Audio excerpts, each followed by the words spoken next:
aqui.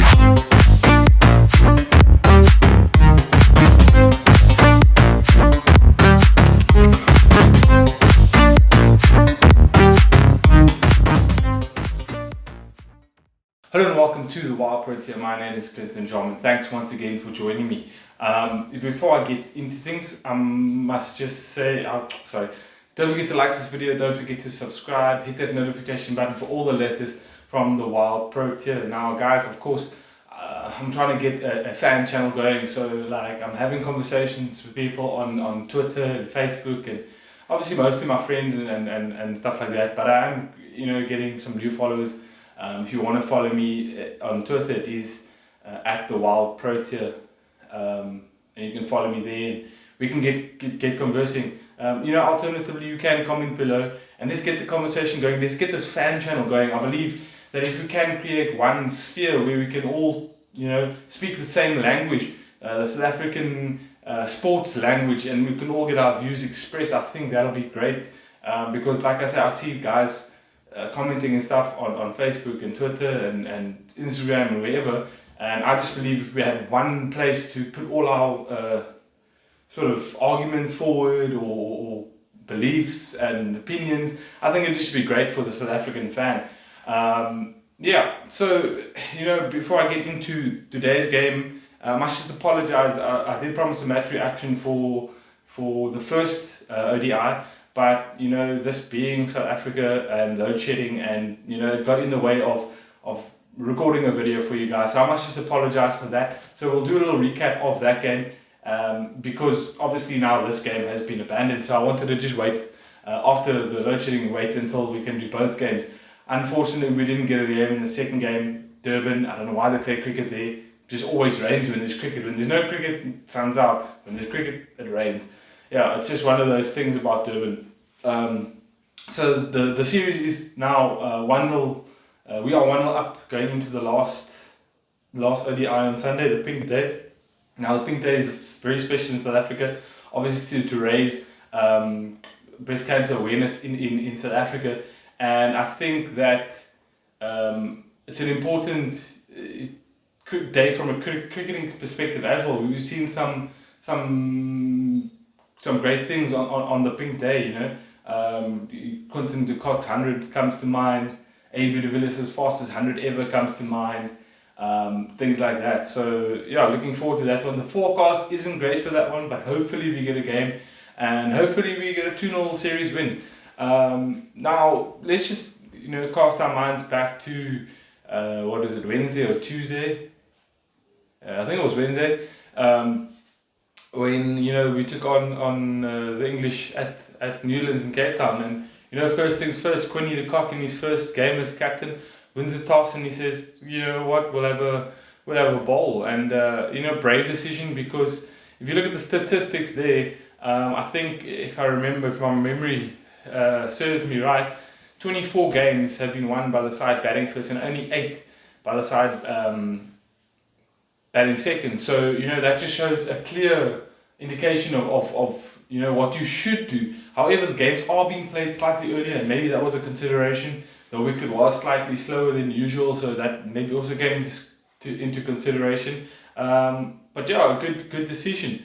The English posted a below par. What was it? 260 or 261, I think it was. Thanks largely to Joe Denley and a partnership with Chris Wokes, and Quinny on the day, for me, he was instrumental in the win. I think that he assessed conditions really well early on. Obviously Lungi and Hendricks started off with the ball, and it's out and out pace from them, and we were getting a bit of a battering. Quinny turns to John Smuts, debutant, who does the job. He always seems to do a job for the Warriors as all these left arm orthodox, and got the first wicket, and from then on in, it was pretty much dominated by the Proteas all the way out. I have my reservations about Quentin de Kock being captain in all three formats. I think, for T20 and the one-day stuff, I think he's perfectly suited for that. Test match cricket, I just think it's a bit too much for him to do all three formats. You know, I would love to be proved wrong. You know, Faf is still the captain, but he will have to wait and see on that one. But you know, for the T20 and the one-day formats, I think Quinny de Kock is a great captain.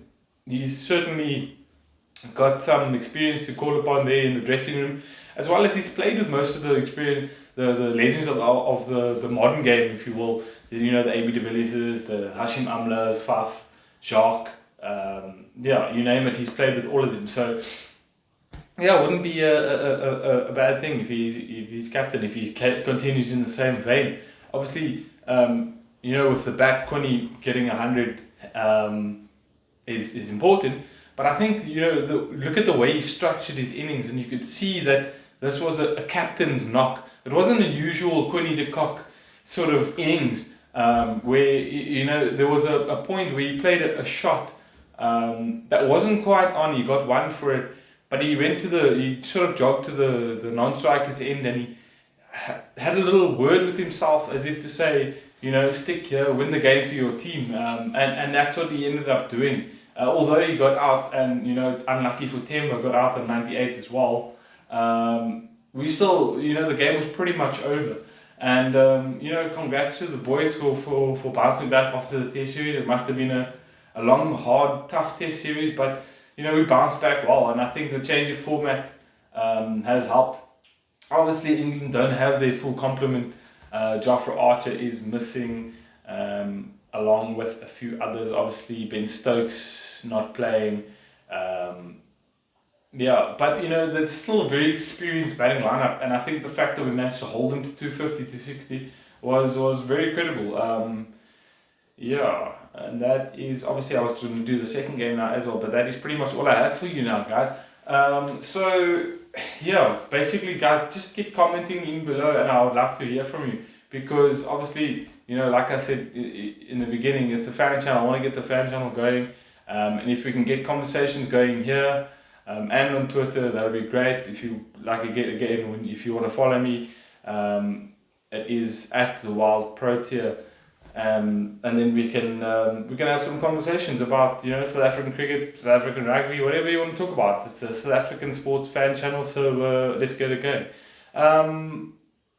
Yeah, that's all I have. So before I go, don't forget to like this video, don't forget to subscribe. Also hit that notification button, guys, so you can get all the latest from the Wild Protea. That's all from me. Have a fantastic weekend, and I will see you again Monday for Clinton's Corner. Cheers, guys. Have a great weekend. It's